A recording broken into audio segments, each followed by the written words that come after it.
This Jixi prison in China has computers, and they force the prisoners to play video games. But why do they force them? Isn't playing games supposed to be fun? Well, it's a little complicated than that. This prison is also a labor camp prison, which means prisoners would be made to work every day and then would be locked up again.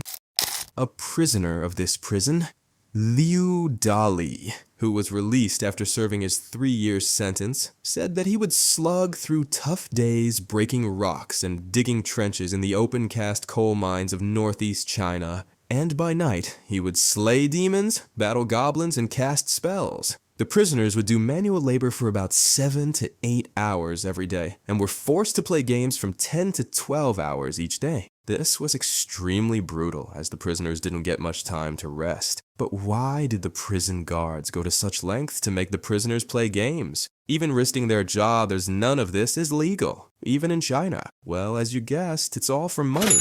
But how could they possibly earn money from games? Were they training the prisoners to be esports players or something? Well, no, definitely not. Actually, the prisoners were forced to play online games to build up credits, which were then traded by the prison guards for real money. Prison guards actually made more money forcing inmates to play games than they did forcing them to do manual labor. There were a total of 300 prisoners who would play games for 12 hours each day, and that would make the prison guards about 6,000 RMBs per day, which is about $800. The prisoners never saw any of the money.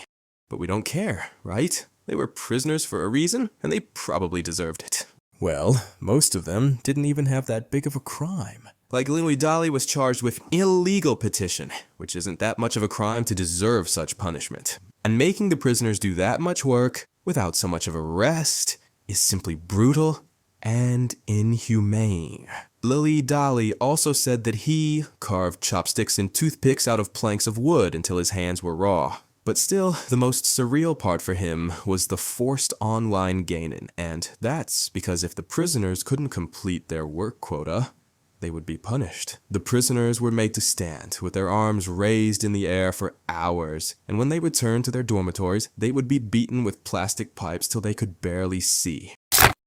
Burning credits in games, which can then be traded for money, is known as gold farming. The credits could be earned through the repetition of some basic tasks in online games such as World of Warcraft. These credits can then be traded with gamers around the world who are prepared to pay real money for such online credits, which they use to make progress in their games. Gold farming is also rampant among the common people in China because they actually can earn more from gold farming rather than working in a factory. In China, nearly $2.3 billion of these virtual credit currencies were traded in 2018, and the number of gamers who play to earn these credits and then trade them are on the rise. It is estimated that 80% of all gold farmers are in China. There are thought to be 150,000 full-time gold farmers in the country. Well, now you know what gold mining is, but it ain't free, especially not in these expensive times. It will cost you a subscribe.